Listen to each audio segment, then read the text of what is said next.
many SAFE members have credited City Life with being part of the formation of SAFE, and they like to say that we're based on the model of City Life. What is that model? Well, we often call it the sword and the shield, but that's a shorthand for something much bigger, which would take a bit of a length to explain.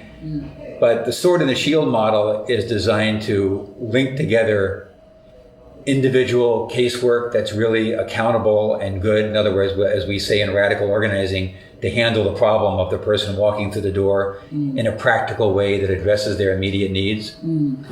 So that's kind of a casework focus and tends to be a legal focus sometimes, tends to be a focus that our legal allies take up.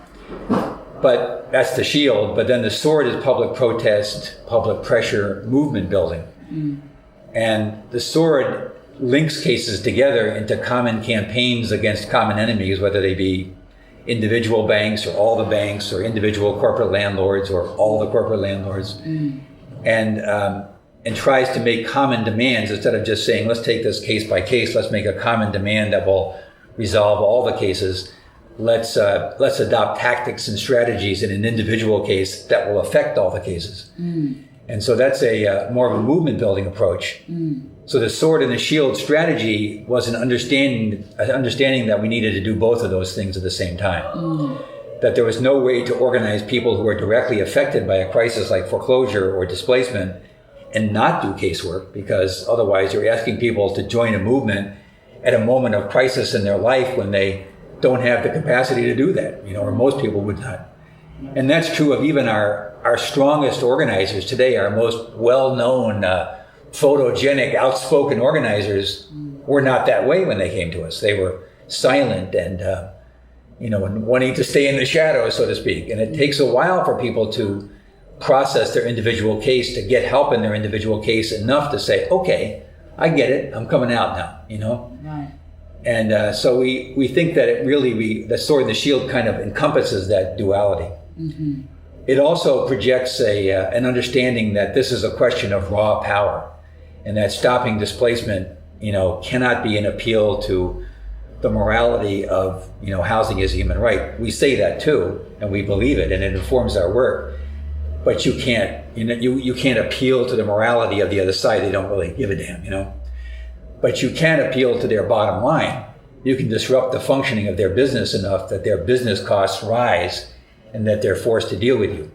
And so the sword and the shield, is a somewhat militaristic, intent to produce an idea.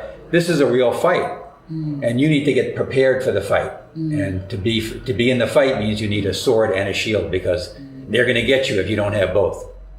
So that's why we describe it that way. And then there's a lot of kind of methodologies that flow from that, like something we call the 5 masses. Okay, which is? The 5 masses are mass outreach, mass meetings, mass casework, mass actions, and mass political education. And so they describe the methodology of building an organization like SAFE or City Life or the Bank Tenant Association model, or even any tenant association really.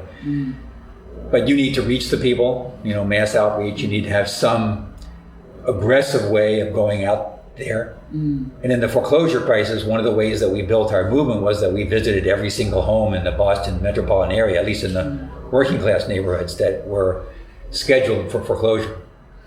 And our main message was, don't move. And in terms of the mass meetings, we design meetings and have worked on designing meetings that are that inform people about their legal rights, and they plan actions. But like I was saying last night, there's a lot of rituals involved in those meetings that are overcoming shame and isolation.